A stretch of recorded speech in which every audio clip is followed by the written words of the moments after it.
እንግዲህ በጣም ደስ የሚል ነገር ነው። ጋሽዬና ሩታ እንግዲህ ተገናኝተዋል።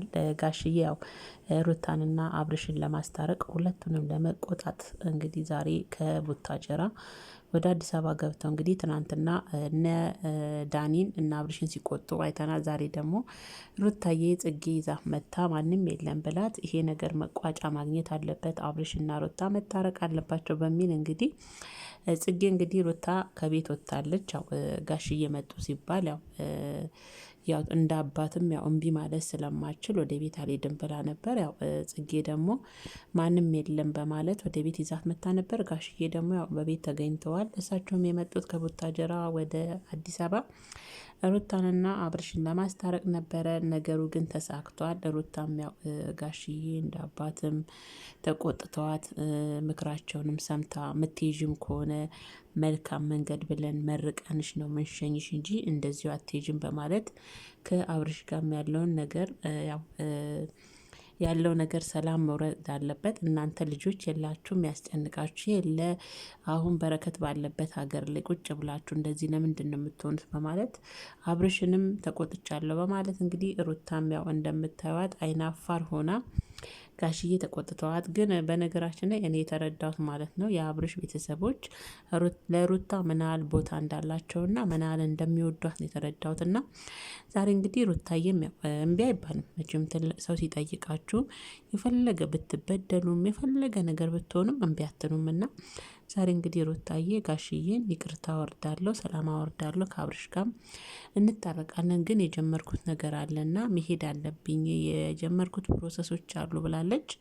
እሱንም ቢሆን እንደ አባት መርቀንሽ ነው የምትሄጂው እንጂ እንደዚሁ አትሄጂም ሰላም ከወረደ በኋላ ብለው ሩታዬም እሺ ብላለች። ያው ማለት ነው እኔ በጣም ነው ደስ ያለኝ። ምክንያቱም ምንም ቢሆን ሩታ ለአብርሽ አብርሽ ያለ ሩታ አይደምቁም። ያው አሁን የሚያመጧቸው ሩታም ይዛው የምትመጣው ኢሳቅን ምናምን እነ ዳኒ ምናምን ያው የሆነ የፉክክር ነገር ነው።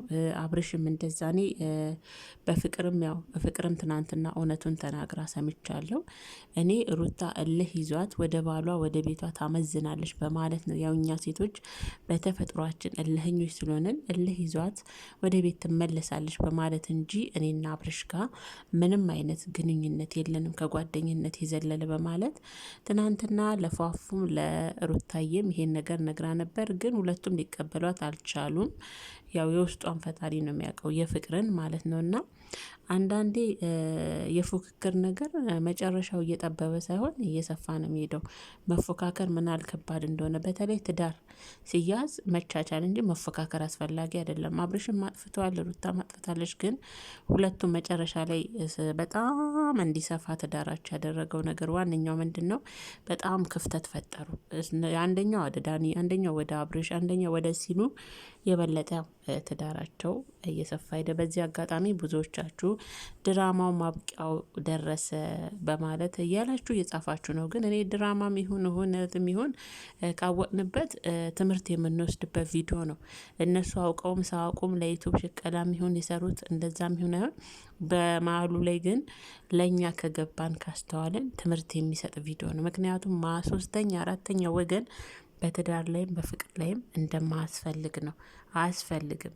በተለይ የፉክክር ትዳር የለም ሲጀመር። እሱም እችን የፉክክር ትዳር ምን ያህል ትዳርን እንደሚያፈርስና ምን ያህል ክፍተት እንደሚፈጥር ነው እኔ የተረዳሁትና ለማንኛውም እኔ ድራማም ቢሆንም ጋሽዬ በዚህ ልክ በዚህ ድራማ ውስጥ ይሳተፋሉ ብዬ አላስብም።